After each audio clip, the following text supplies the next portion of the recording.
nothing but the tyranny of the majority.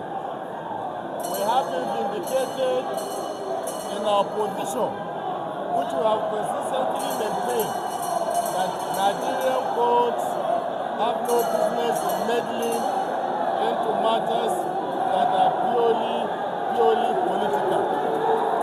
We have also been vindicated in our assertion that the parties who filed the cases had no local standard to file these cases, and that they've not exhausted all in-house dispute resolution mechanisms.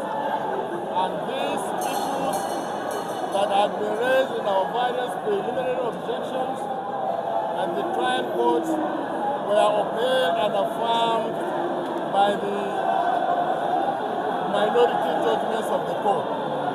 However, with the lead judgment, with the majority judgment of the Supreme Court, a situation has now been raised that PDP again is without any leadership.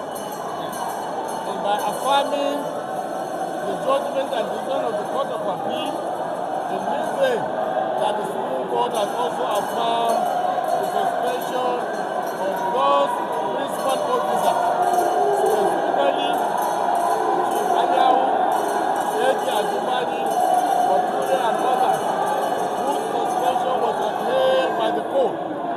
So any act that was done by them in constituting a caretaker committee which contained themselves, and in addition to also cause that caretaker committee to organize a kangaroo convention that elected themselves into a purported national working committee of the party is neither here nor there.